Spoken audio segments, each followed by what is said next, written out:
Assalamualaikum warahmatullahi wabarakatuh. Saya Dimas Rizky Putra dari IF17B. Di sini saya akan mempresentasikan sistem penamaan yang ada pada sistem terdistribusi. Pentingnya masalah penamaan. Yang pertama, nama merupakan identitas yang dapat membedakan suatu entitas dengan entitas lainnya. Yang kedua, nama juga dapat menunjukkan lokasi suatu entitas. Nama, identifier, dan alamat. Sebuah nama dalam sistem tersebar adalah sebuah deretan karakter yang digunakan untuk mewakili sebuah entitas.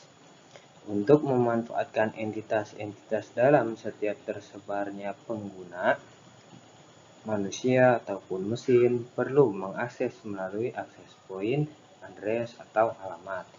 Sebuah entitas dapat memiliki beberapa alamat. Identifier dengan sifat-sifat sebagai berikut. Yang pertama, mewakili paling banyak suatu entitas. Yang kedua, setiap entitas diwakili oleh paling banyak satu identifier. Yang ketiga, sebuah identifier selalu mewakili entitas yang sama atau tidak berubah menurut waktu dan kondisi.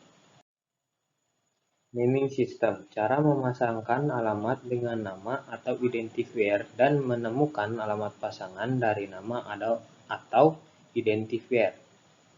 3 naming system, yaitu flat naming, structured naming, attribute based naming. Yang pertama, flat naming adalah sistem penamaan yang tidak memiliki struktur tertentu. Teknik resolving. Yang pertama, broadcasting dan multicasting, yaitu mengirimkan sebuah pesan berisi permintaan pasangan identifier dari sebuah alamat kepada seluruh atau sebagian anggota jaringan, dan hanya entitas yang memiliki alamat tersebut yang akan menjawab dengan identifier yang dimiliki.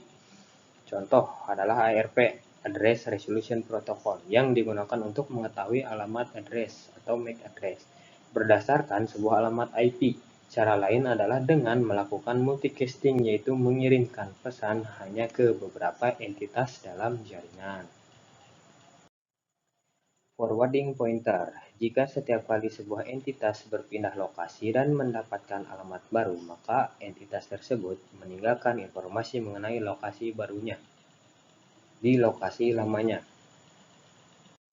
Home-based approach. Sebuah entitas bergerak memiliki entitas agen dengan sebuah alamat tetap yang menjadi alamat rumah. Ketika entitas tersebut bergerak ke lokasi lain, entitas tersebut akan mendapatkan alamat baru yang kemudian didaftarkan entitas agen yang berada di alamat rumah.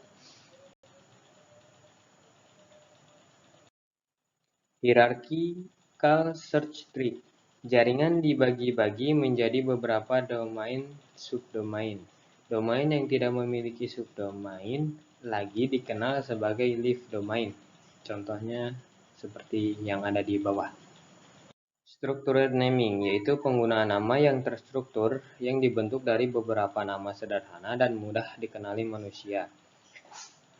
Yang pertama, namespace. Nama diatur menjadi ruang nama atau namespace yang terstruktur yang dapat direpresentasikan dalam bentuk graf, atau yang terdiri dari simpul, node, dan sisi edge yang menghubungkan dua simpul, dan juga memiliki label atau nama dan arah. Yang pertama, simpul daun yang mempresentasikan entitas yang memiliki nama dan tidak menjadi induk dari simpul lainnya. Yang kedua, simpul direktori yang memiliki ujung-ujung yang bernama dan menunjuk pada simpul daun lain. Name resolution. Proses pencarian atau looking up sebuah nama ketika kita mendapatkan patch dari nama tersebut yang menghasilkan identifier dari sebuah simpul yang dilalui pada proses tersebut. Yang pertama, mekanisme penutupan atau closure. Yang kedua, linking dan mounting. Implementasi namespace. Yang pertama, distribusi namespace. Contohnya sebagai berikut, yaitu lapisan global, lapisan administrasional, dan lapisan manajerial. Inilah contohnya. Yang di atas adalah global layer.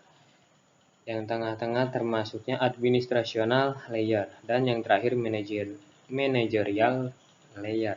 Atribut based naming.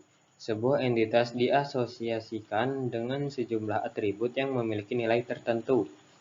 Implementasi hierarkis atau Lightweight Directory Access Protocol. Pemetaan pada Distributed Hash Table merupakan sebuah struktur data yang menggunakan fungsi hash untuk secara efisien menerjemahkan kunci tertentu, nama orang, nama komputer, dan sebagainya, menjadi nilai tertentu yang diasosiasikan terhadap nilai tersebut, contohnya nomor telepon, alamat, dan sebagainya. Karakteristik DHT yang utama antara lain. Yang pertama, desentralisasi atau tidak ada koordinasi terpusat. Yang kedua, skalabilitas atau dapat berfungsi dengan efisien meskipun dengan anggota dalam jumlah besar. Dan yang terakhir, fault tolerance dapat diandalkan meskipun simpul-simpul anggota terus mengalami perubahan maupun kegagalan. Struktur DHT dapat dibagi menjadi beberapa komponen utama, yaitu yang pertama, pembagian key space. Setiap simpul memiliki rentang nilai kunci masing-masing yang tidak saling tumpang tindih. Jaringan overlay, sebuah lapisan baru yang mensubstitusi lapisan tertentu dalam jaringan yang telah ada sehingga membentuk jaringan baru yang menghubungkan simpul-simpul dalam sistem dan memungkinkan simpul-simpul menemukan pemilik dari kunci dengan nilai tertentu berdasarkan key space-nya. Dan yang terakhir, algoritma. Untuk jaringan overlay, cara pesan disampaikan kepada simpul, sekelompok simpul, atau seluruh simpul dalam jaringan overlay. Terima kasih, semoga bermanfaat.